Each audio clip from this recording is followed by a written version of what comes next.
Have you ever told yourself, I'll do it tomorrow? Tomorrow I'll start exercising. Tomorrow I'll call my parents. Tomorrow I'll fix that mistake. Tomorrow I'll chase that dream. Tomorrow feels safe. It feels distant. It feels like a promise we can always keep later. And that is why tomorrow is one of the most dangerous words we use. Because tomorrow creates an illusion. The illusion that time is waiting for us. But time never waits. It moves quietly, patiently, silently collecting the moments we waste. Until one day, we look back and realize the thing we kept postponing was the thing that mattered the most. This is a story from a quiet village about a man who believed he had plenty of time, until the daytime answered him. And when it did not argue. It simply showed him the truth.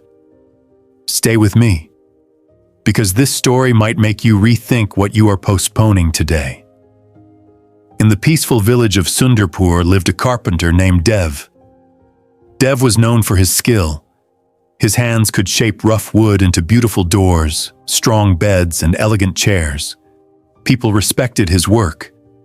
But Dev had a habit, a quiet habit that slowly shaped his life. He delayed everything. Tomorrow, he would say. If a customer asked when the door would be ready, tomorrow. If his wife asked him to repair the roof, tomorrow. If his young son wanted to play, tomorrow, beta, I'm busy. Tomorrow was Dev's favorite answer, not because he was lazy, but because he believed something most people believe. That time was abundant, that there would always be another chance, another day, another tomorrow. Dev's old father lived with him, a quiet man who spent most evenings sitting under the banyan tree near their house. One evening, he called Dev. "Sit with me for a moment." Dev was rushing to finish a chair. "I'll come tomorrow, Baba." The old man smiled gently. "You always say tomorrow." Dev laughed, because tomorrow always comes. The old man looked toward the sunset. "No," he said softly. "Tomorrow comes, until it doesn't." Dev waved his hand dismissively. "You worry too much." And he returned to his workshop. The old man watched him go, saying nothing more. Life in Sundarpur moved forward. Dev's son grew taller. His workshop grew busier. Orders came from nearby villages.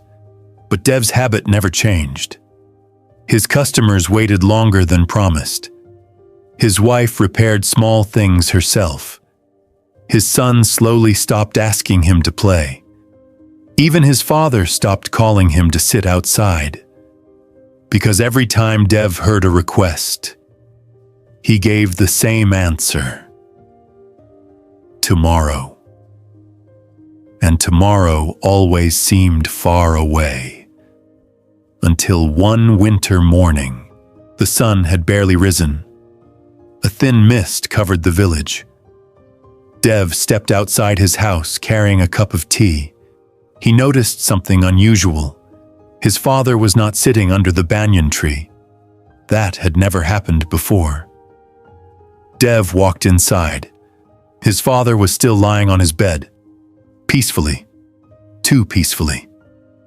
Dev called his name. No answer. His chest tightened. He shook him gently.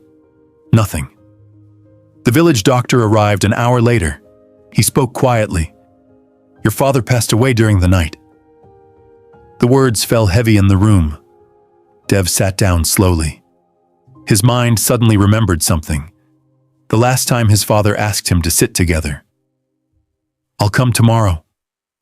Dev's chest tightened. Tomorrow never came. While preparing the room, Dev found something under his father's pillow. A folded letter. His hands trembled as he opened it. Inside were simple words written in careful handwriting. "My son, you always say tomorrow. So I decided to write this today. One day you will look back and realize that life is not made of big events. It is made of small moments you either live or postpone. Do not delay love. Do not delay kindness. Do not delay living, because tomorrow is the most uncertain promise we make. Dev's vision blurred. For years he believed time was generous. Now he realized something painful. Time had been moving all along. That evening Dev sat under the banyan tree, the place where his father had waited for him many evenings, the place he had promised to visit tomorrow. He looked around the quiet village, children playing, smoke rising from cooking fires, birds returning to their nests. Simple moments, moments he had always postponed. And for the first time, Dev understood something most people understand too late. Time is not measured in years. It is measured in moments we choose to live or ignore. We believe life is long, so we delay. We delay dreams. We delay apologies. We delay gratitude. We delay presence. But life does not disappear in big dramatic ways. It disappears in small tomorrows, one postponed moment at a time, until the people we love are gone, the opportunities are gone, and the moment we promised ourselves never comes. 5 lessons the village learned. 1. Tomorrow is a hope, not a guarantee. 2. The moments that matter most are often the smallest ones. 3. Delaying important things slowly builds regret. 4. Time moves quietly, but it never stops. 5. If something truly matters, today is the right day. After that winter, Dev changed, not dramatically, but deeply. When his son asked him to play, he put down his tools.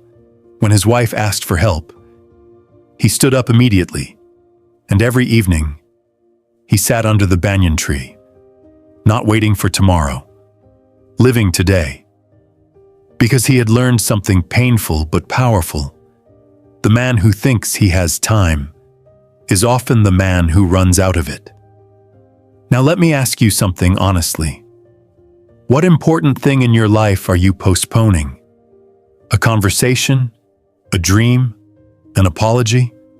A visit to someone who misses you? If this story touched you even a little, do not wait for tomorrow. Do it today. Because tomorrow is a promised time never actually made. And remember, the life you keep postponing is the life that quietly slips away. Until next time, live today.